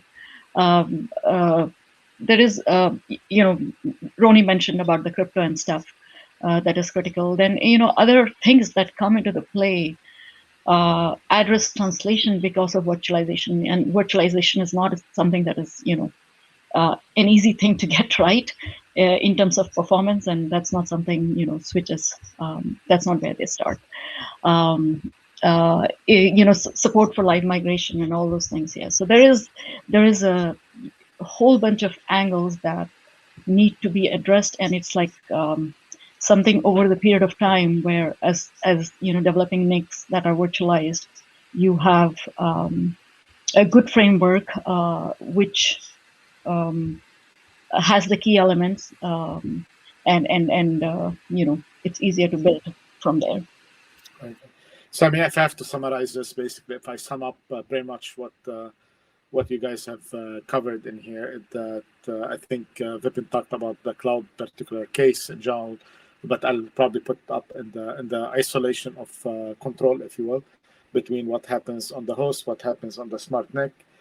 There is capability to address as a result of that security. Basically, you have your own security domain on the NIC. I think performance is a key thing that has been measured, and I think probably that the moving all the functions, including virtualization, into the SmartNIC, which traditionally has not been addressed neither in the performance NICs or in the switches. Probably it's an expensive thing to do actually in the switches if you want to scale it up that way, and probably less flexible as a function of time. But in here you have distributed data plane, if you will, to SmartNICs as opposed to being on a single switching entity. I think that's probably the sum up that I gathered from your insights into this. So just for the sake of time, I think we'll move on to the next question that came across actually as you were talking through, and maybe some of you had touched on that, but I'm not sure that all of you had touched on it, which is we are in a Linux conference in here, and it's really about what's your approach to the Linux integration in particular. I think Rony probably had touched a bit on TC, if you will, from control plane perspective and hardware offload. But really, what is Linux integration approach that you are considering, or you think the industry should be heading for? And do you see a need to standardize that? I think from your perspective, have a standard way to integrate with Linux. And as you talk through that, if you have a view on what the technical solution should be, please go ahead. And I'll start with you, Rony, since you've talked about that a little bit in your presentation, and then we'll move to other folks after that. So go ahead. Okay, thank you. So I think we talk about offloads for rules. So I think that's what we work here together with the community and the Linux community. We use TC to offload, and we're extending, whatever is needed in TC. But we're trying to, to come from a higher level, to come and to get, for example, the Open vSwitch, and to see all the needs that is coming, and to bring a solution to the customers.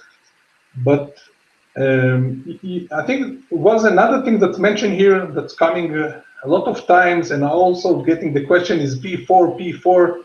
Everybody is talking about it.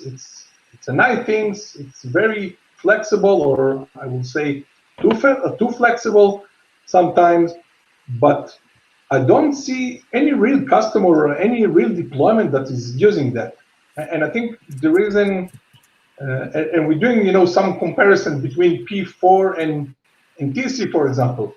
A lot of things that's, highlight of P4 are also in TC, right? To have the ability to have a pipeline, like it's called chain in TC, right?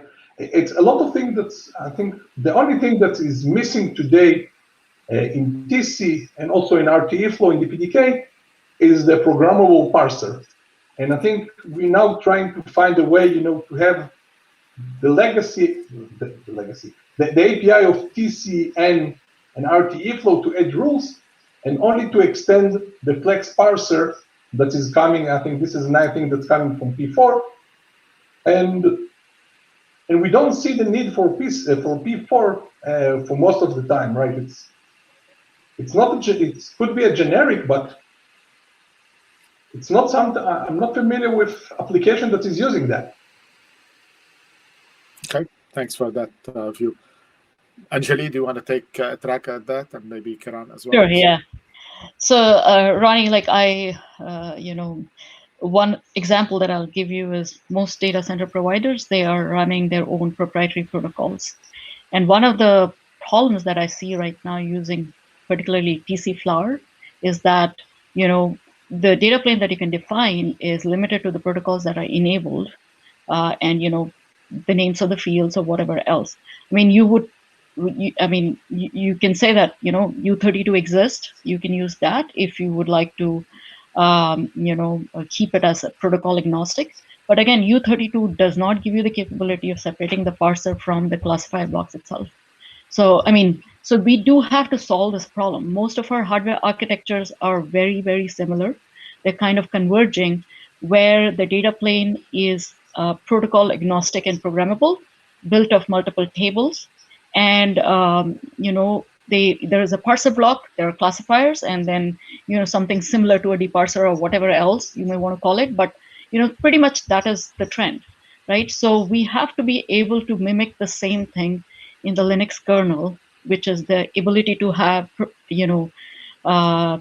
define protocol agnostic pipelines and, actions that are also something that are programmable and not fixed actions. There is, like if I look at pedit or something that is there, it is does not have all the abilities that either your SmartNIC or the IPU that we are building on or whatever provides in terms of the packet modification capabilities, right? So I think we have to, and this is actually going from the same argument that Tom made many years ago, that we cannot really make the, kernel, very, very protocol, baked into protocols. And I really would want to, bring that point up front, saying that, the data center communication, or even in some cases, the telco communication, in order to simplify the communication stack, these are non-standard protocols.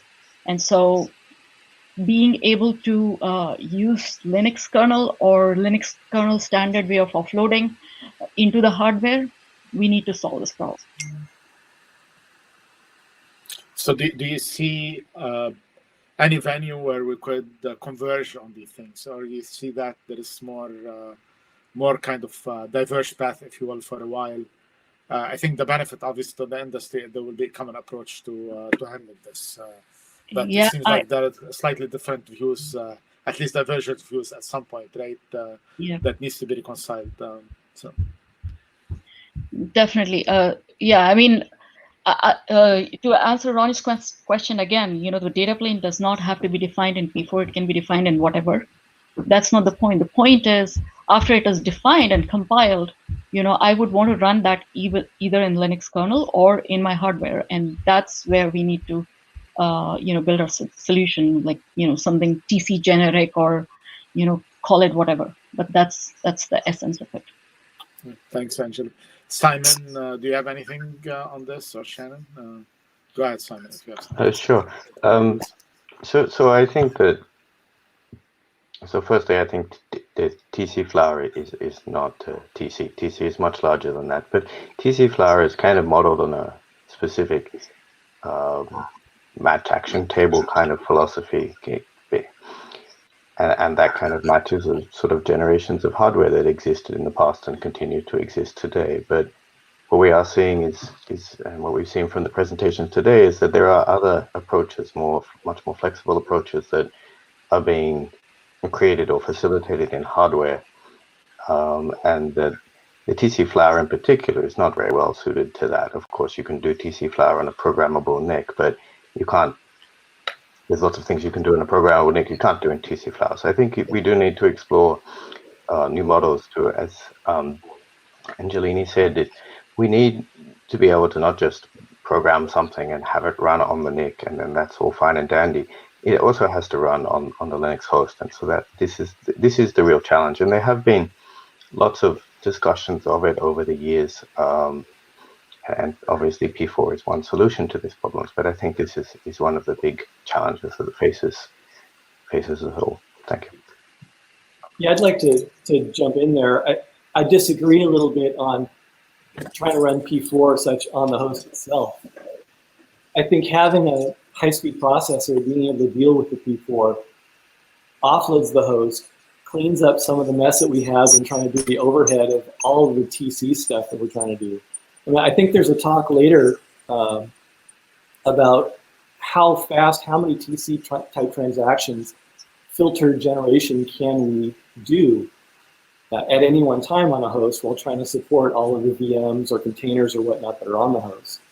That kind of overhead takes away from the customer's CPU and really is an opportunity for SmartNICs to say, hey, let's take this off the host CPU. Let's get the management over here just completely out of the way of what the host is supporting, so that we as a data center can give our customers a much better bare metal or much better VM performance. TC's been around for a while, and it's been really nice to be able to model a bunch of things. But at this point, I think it's getting overloaded with, well, let's TC flower this thing, or let's do U32 class on this thing. And I've seen, and I know that we have been, I've seen people try to overuse it and try to model stuff that just didn't quite fit in. Now that we've got a better idea of what some of these needs are, I think moving into another way of implementing those is where we're headed at this point. Being able to use P4, and as Vipin said, off on the side panel, doing some extensions and working with P4 standardization to give us a bigger and better model for P4, I think is a real big win and a real big place for a lot of us to work with in order to give our customers better performance and better value for them. So it seems to me some of you guys. I would just add that I think this discussion about whether it's P4 or TC or now I mentioned eBPF, exactly which language we choose, I don't think is really the interesting question. There's a lot of languages out there, and we don't require applications to be written in any one language when they're running on the host CPU. You know, the kernel supports all of those. What we do need, though, is the vendor-neutral way of offloading code, whatever language it's written in, and combining that with the Linux kernel. And for vendors working together with Linux to provide those interfaces, I think that's where we can all get a huge benefit. Let me add one little bit. We've been talking about interfacing or supporting Linux, and I think some of the view has been Linux on the host, where using Linux is a wonderful laboratory on the SmartNIC itself to start some of the modeling in the SmartNIC. You know, we do a lot of the packet processing just straight through in P4, but once in a while you want to pass it off to some process running on the ARM to do a little extra modeling, say, hey, let's try this. And then once we know it better, then we have the opportunity to high speed it. So it looks to me like some of the, this is not necessarily a resolution, but it seems like to be a lot of the panelists in here are getting to a kind of, if you will, advocating a bit more programmability of the data path, and the path to go down that way is to go. It's actually more than programmability because that could be ambiguous, but more like kind of custom composing, if you will, the pipeline for packet processing. And you're erring towards having probably before being the language to enable us to do that.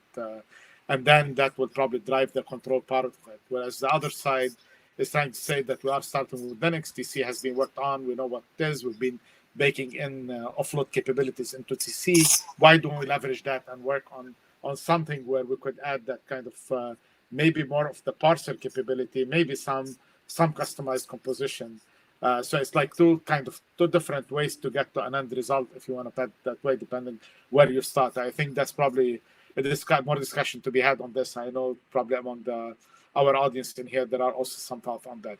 So I'm going to ask one quick question, but I'm going to probably cut it off about 3 minutes or so that we have at least 20 minutes or more for our audience to really pose their own question.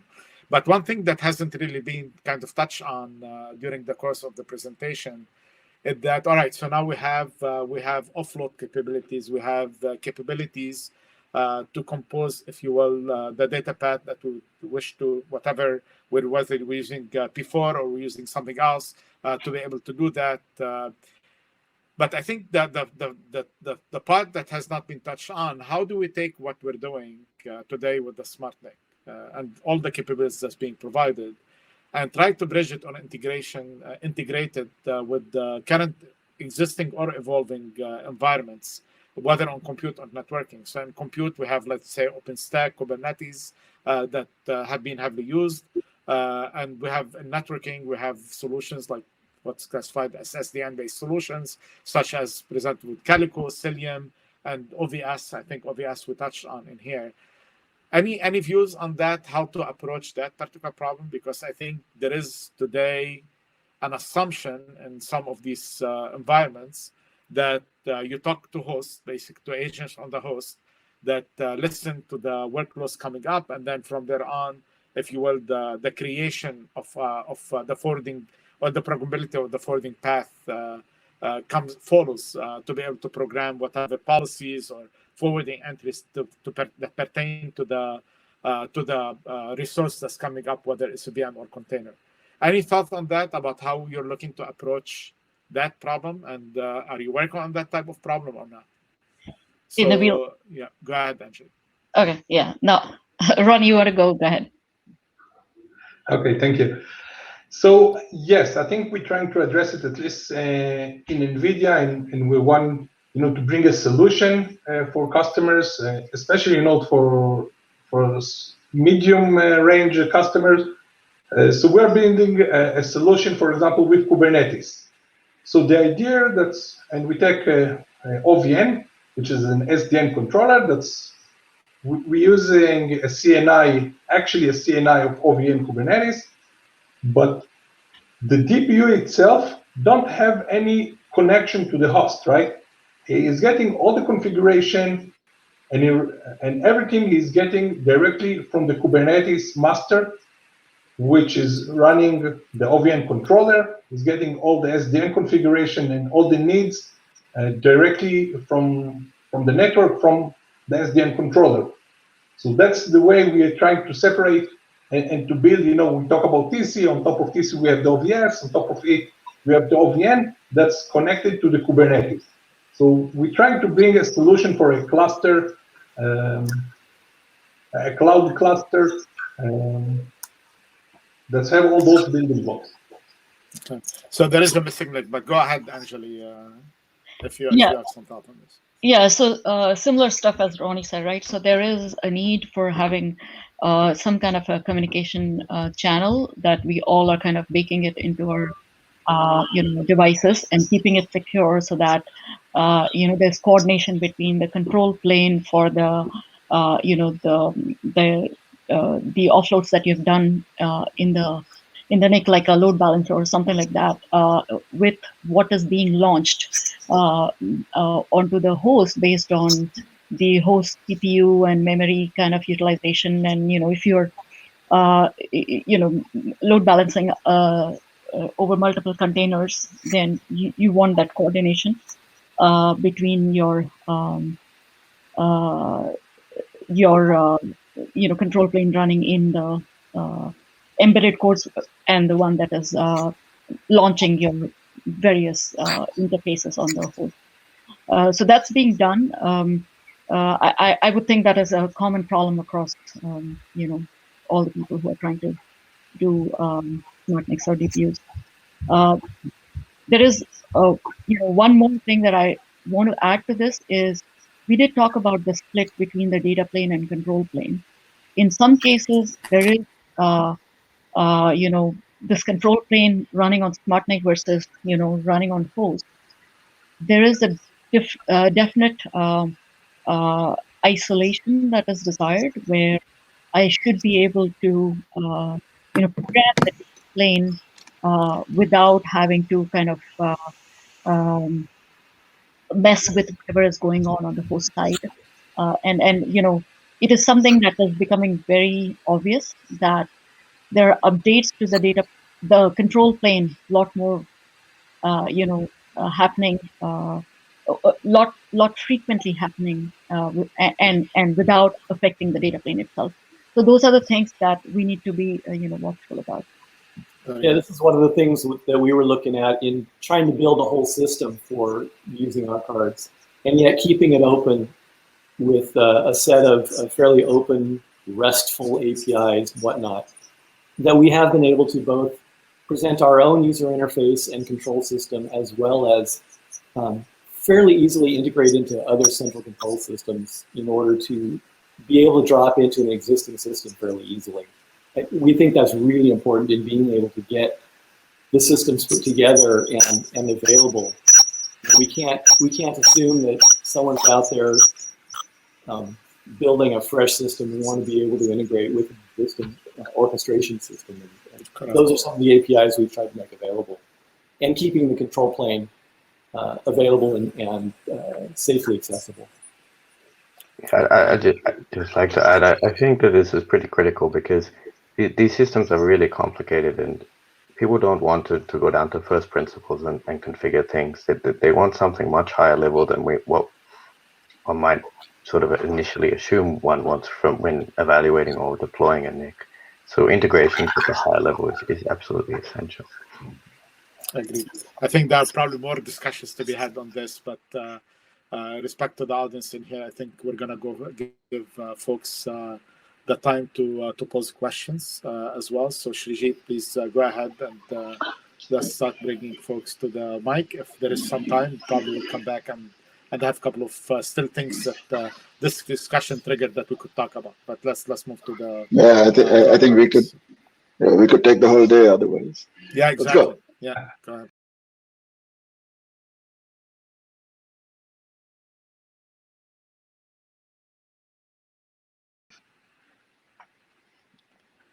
So we have a question from Michael Richardson.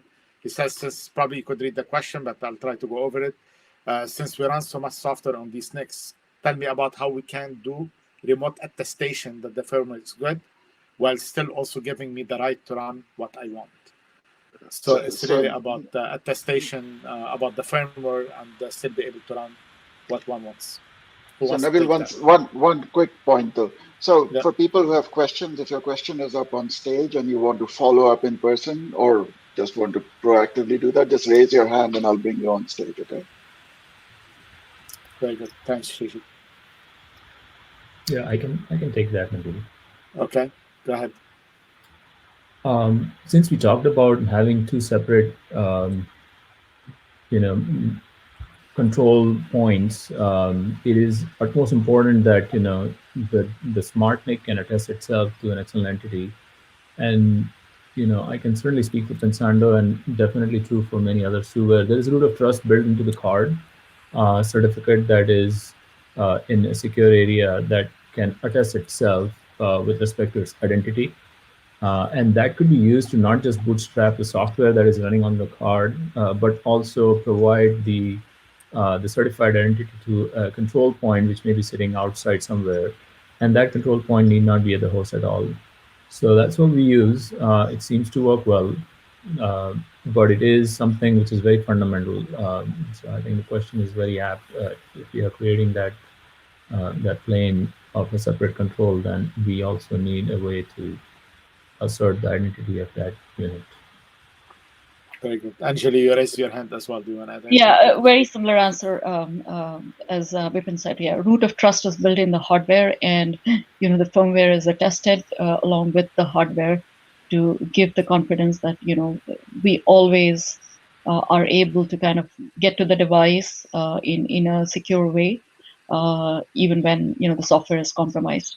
There is one more mention I would do. There is the Intel technology TDX IO, which is kind of taking it to the next level. If if you guys are interested in that, yeah. Thank you. Just for the sake of time, I'll move on. I'm assuming are there any opposing view to what Vipin and Anjali had talked about? I believe all of you are doing something along that line, but if not, we'll move on to the next topic. I think just to get to more questions and than we could otherwise. So the next question is from Salil Mehta. He says, is there any software fallback option from complete offload, such as offload to IPU, in the case of Intel, to software for any reason? So is there any software fallback option from complete offload to software for any reason? In case something happens, for example, maybe exception, maybe functionality not supported, and so forth.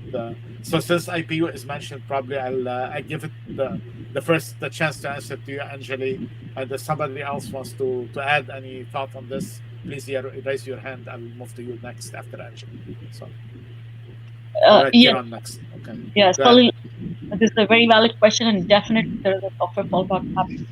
In fact, the way we design our IPU, you can think of it like for 99% of anything that you would want to do, like we make sure that it's offloadable to the ASIC or the pipeline.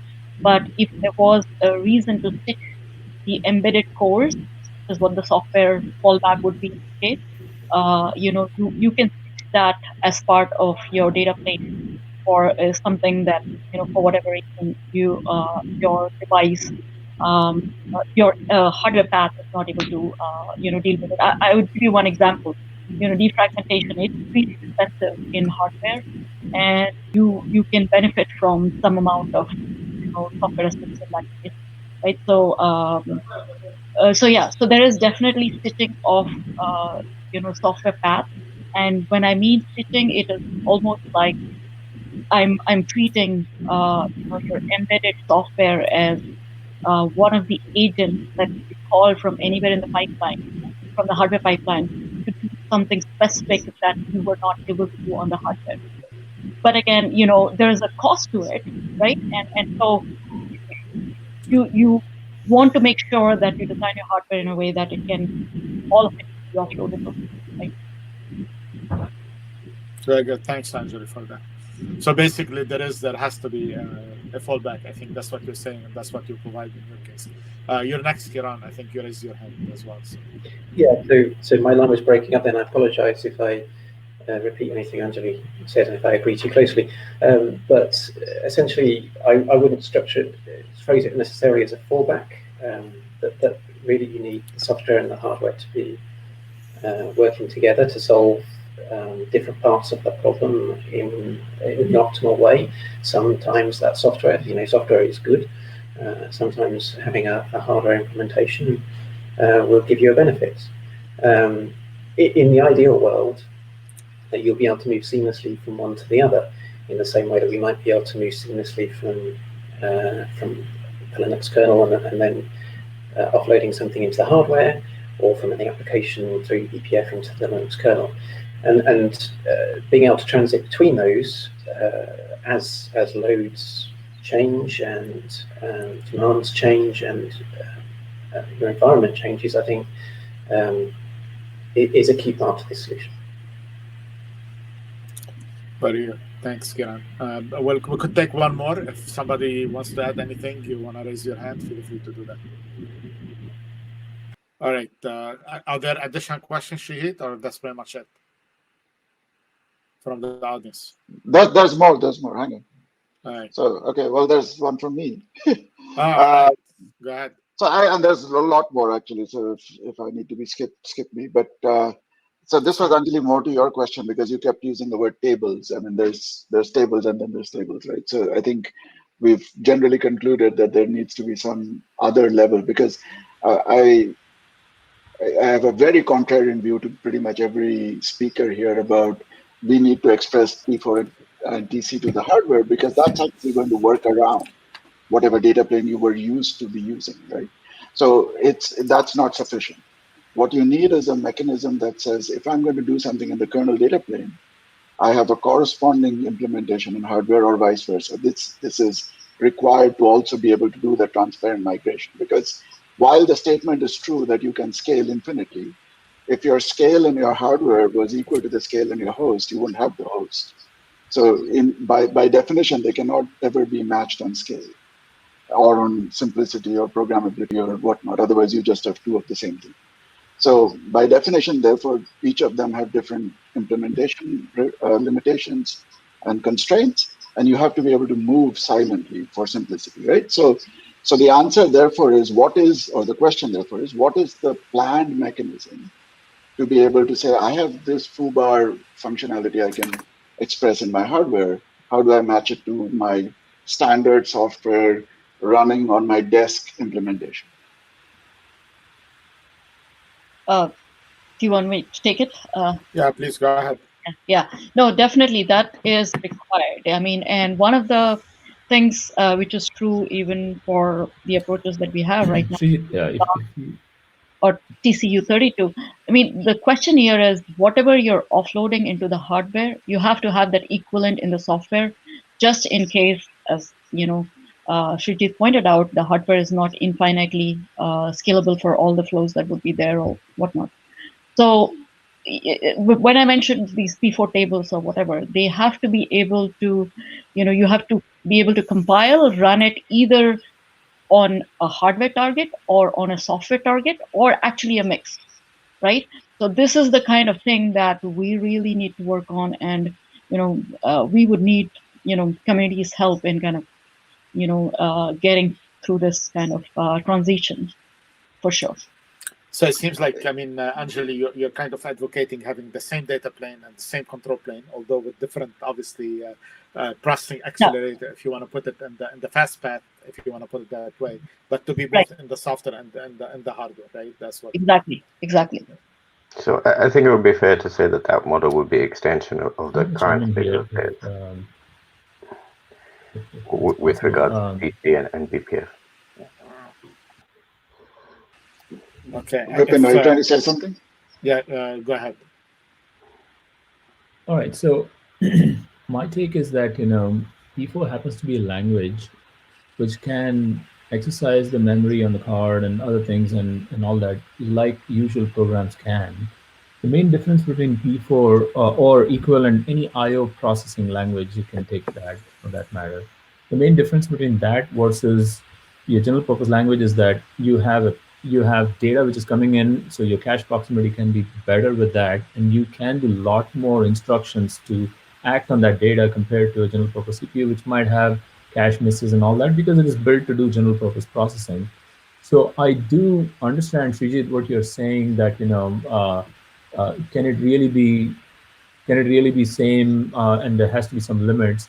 What if we use general purpose memory in the card to do all these functions? So your software limit and hardware limit is not any different. It's just that you're aligning those packet processing from those tables, which could be done in software. And at least at Pensando, we don't make two copies of any structure. There's one structure with both hardware and software access at the same time.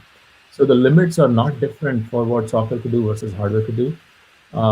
And yet at the same time, you are just taking advantage of the packet processing, caching and various, instructions that you need to execute towards those packets, thereby eliminating that limit of what you would typically do using SRAMs, which are purpose-built to create those tables and all that, versus you're just using general purpose memory. It's just happened to be for E4 engines and all that. The second part of the question really is that, can I really implement LPM and those things? Absolutely, you can. Now that you have a programmable data path pipeline to look up, if you have enough stages, which I'm talking about, let's say, not just 2, 3, 4 stages, but let's say you have, a lot of stages, you can very easily implement the entire LPM in the data path without really burning in TCAMs and those things. So that's not the question. So I think the question is a little different from what you were answering. The question is more along the lines of, I have 2 million connections, because that's what I do. I just open connections. I'm going to exhaust some table somewhere, right? I mean, it doesn't matter. Pick a different number if that's the case. So at some point, I'm going to have to say, I want software to run the data path for this guy. I don't care about this connection. It's low frequency, low grade, whatever. I don't want to burn my precious resources and hardware. For that, I don't want to now say my data path behaves differently, ARP behaves differently, broadcast domain is slightly managed differently because I have to go to your control plane to set up my allowed broadcast list. Right. And the point I was making is, if every vendor comes and says, I have my cool thing and it does amazing things, it makes it impossible for an infrastructure company to be able to actually build something that works across multiple platforms. So the answer, I think, is whether it's TC, whether it's HSL, whether it's P4, pick your favorite language. Something needs to be able to say, I have a data plane that gives me some consistency between a software implementation and a hardware implementation. The edges can vary, but the core has to sort of overlap. Otherwise, you have chaos. But we're going to run out of time. So I'm going to maybe say, let's move on. Yeah, let's move on. I think, again, you're advocating is like that to the other question. Let's come up with a uniform, like one way, a standard way. I don't know what we want to call it, a uniform way where these things could be done. I think, what is that way to be determined? I think the views on that. But yeah, let's go on. So we have the next question from PJ. He is asking a question related to Salil's question a bit earlier. When the embedded cores cannot process the payloads handed to them, what happens at that point? So I'm assuming in here, the cores are the cores that are on the SmartNIC, not necessarily on the host CPU, because we talk software, hardware, we don't know, we didn't really kind of precisely say where that software is running. So again, when the embedded cores cannot process the payloads handed to them, what happens? What source of telemetry can be in place to pull flows, workloads back to the host if possible? And Nabil, since this was a 2-for-1 question, I actually have Salil on stage, but I can only have one, so I'm going to give him a few minutes and then we'll switch over to PJ. No, this is a follow-up on Salil's question, not Salil himself. PJ is... No, I know, but he had his hand raised. I'm saying Salil is on stage right now. Okay, I see. In case you wanted to say something, Salil. Okay, yeah. So most of the things you have already said. Am I audible? Yes. You are. Oh, sorry. Yeah. Thanks again. It was just most of the things Anjali and Rony had just already discussed, but I had a follow-up question to that, which I wanted to ask. It was kind of related to that, but more towards the hardware aspect of it. So, like, as we are kind of on a common platform, that the state within the NIC the offloaded state has to be in sync with what is running in the host, right? Because of the myriad of the reasons could be the scaling problem, because you cannot accommodate so many entries within, like what Srijit was trying to point it out, could be exceptions, could be anything, right? So the key thing is, like, eventually you need backup in the form of software, and you would want to have kind of a seamless transfer of that thing, and any of the information or any of the controls happening, so that basically upper layers are agnostic of what is happening below. So data forwarding is happening in a normal sense. So the key question which I wanted to ask over here is, like, all of this requires memory, and memory, you cannot maintain two different memories for the host and for the NIC. You need to have some sort of a device memory which is common and coherent, right? So the question which I wanted to ask was, like, are the new kind of interconnects or add-ups to, say, for example, transports, let me put it this way, like CXL or C6R, which are coming in, which have different kind of device types, type 1, type 2, type 3. Type 1 has got something like IO, cache, and mem. You can have everything part of that particular accelerator or a NIC. So what is industry's take on that? Like, is it like the way forward in which you might be having a common state of the host and, say, NIC stored inside the device itself, and then basically both of the host as well as the NIC would be using the same state. So instead of syncing up the state, so you can have a single state maintained in something like in the device memory itself, and then both of them can use simultaneously. And of course, the currency is maintained, and then basically things should work that way. Thanks, Salil, for the question. Before I hand off, I think it will be well worthwhile probably for whoever speaks answers that question to clarify a bit when we say the softer path, if you want to put it that way. Are you guys intending to say it's a softer path on in some of the presentation on the ARM subsystem, if you will, that's on the SmartNIC itself, or are you talking about the host, as I think Salil has kind of alluded to? So it would be good to clarify that where is the softer path is happening in your view, at least. So, but please, who wants to raise his hands to answer that? All right, go ahead, Kieran. I mean, I can keep it really quick. Salil, yes, CXL has a huge role to play in that sphere. We very much would like to have coherent memory access between device and host to allow accelerated state sharing between those accelerators and software running on the host, or indeed software running on the ARM cores. Do you guys feel it's safe to do that, to share the memory between the SmartNIC and the host, if you want to maintain security separation? But go ahead. I mean, anybody has any thought on this? Yeah, I would consider that similar to sharing memory between the kernel and a user space program. So yes, you need to be careful, and yes, you have to take precautions, but yes, it can be done safely. Okay. Maybe allocating all the memories which are being done as part of even the kernel for the internal data structures of the networking path. Maybe that can be, if that device particularly supports that kind of offloading, then maybe better to allocate all those memories from the device memory itself rather than from the memory. Yes, we are going to run out of time. Yeah, I think we just we're going to run out of. Yeah, we're going to run out of time before we. Yeah, and CXL is a whole different. I disagree that it's safe, by the way. Unlike kernel and user, the difference here is that a compromised device can write cache lines into your CPU. This is a whole different vector of attack that you otherwise are not worrying about. So I don't think this is as safe an answer as that.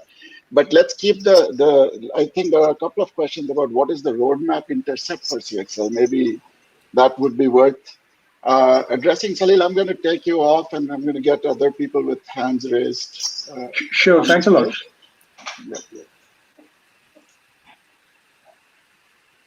Okay, and we have PJ on stage. And so I'll go back, and is he on stage to ask live? Yeah, or do you want me to read? PJ's here. Yeah. So let me try and maybe put a little more context around this, and it's for a later question, so you can kind of take out all of them all at once, and then I can be quiet. So we have the embedded cores. We have some software that's running down on the ARM cores that presumably I want to offload in some way to improve my overall user experience, if you will. Is there any way that we have, and it kind of goes to the previous question that Anjali said, that hardware needs to be able to figure out how to pull these things back if there's something wrong, like an exception. But how do I know if things like latency sensitive applications that I'm very interested in pushing off to the embedded cores are actually performing better on the SmartNIC? And if they're not, how can I get them pulled back? Or is it just kind of like because I'm told it should work better, I shove them down to the NIC and then hope everything's fine? How do I know that I'm getting the benefit out of this? Shujit, is it okay if I take it? Yes, and Nabil gets to answer that, but yes. Yeah, go ahead. I'm on mute. I answered that I was on mute, so go ahead, please. Definitely, Peter, this is a very valid question. And, there are a lot of discussions about in-band telemetry and options and TCP, TCP, HPCC and stuff like that, where, there is need for a very, visibility into where your queue buildup is and how much, that is contributing towards your latency, so that you can decide whether, you want to offload this flow, or you would rather have it, bypass everything that is happening in the hardware and then, just deal with it in the software kind of thing. So yes, I'm pretty sure this is a problem that is being looked into from, by all the SmartNIC, IPU, DPU, providers. In a data center scale, without having this level of visibility, congestion control is just impossible. Being able to decide which flows are, ending up whether on the fast path on the ASIC versus going through the embedded core versus going directly into the host, because you have a very latency sensitive traffic. It's a key, right? So, this cannot be more of a reactive kind of design. It has to be a proactive design where, you are monitoring your queue buildup all through your end-to-end network to be able to decide, how to kind of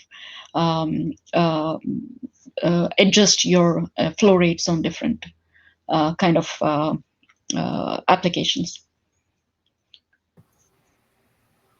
Very good. We have a whole lot of telemetry built into our system so that you can be pulling from the central configuration, central management location.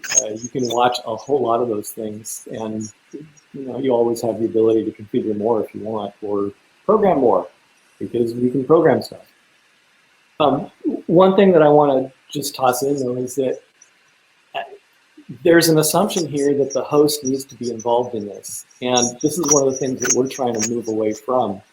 For a bunch of the infrastructure services needed in a lot of the data processing for cloud or for enterprise is, again, let's pull a lot of that work off of the host and make it available through a central configuration spot. Given that we don't have the need, we kind of avoid the requirement of doing making the offload available to both places.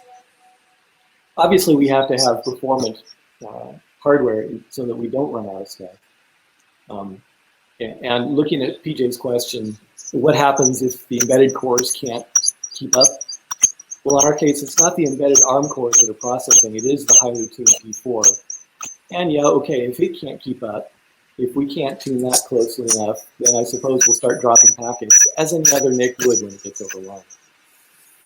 But the point is to try to make sure that doesn't happen. Yeah, as long as it's not silently dropping things, or you don't get a phone call from customer X saying, why is my packets on the floor? Well, yeah, obviously you've got telemetry to watch, hey, we dropped some more.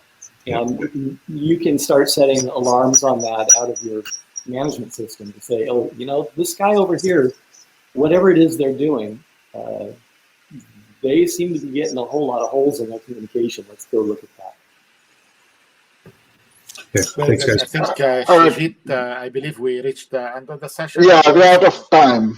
Okay, So the one, we had one summary question because a bunch of people asked. So this talk has carefully avoided all mention of throughput, latency, performance in general. So maybe at some point it would be good when we start talking about commonality, also start talking about how to commonly measure these things, because one of the big answers is what is the trade-off for complexity, and unless that is numerically expressed, it's really hard to explain.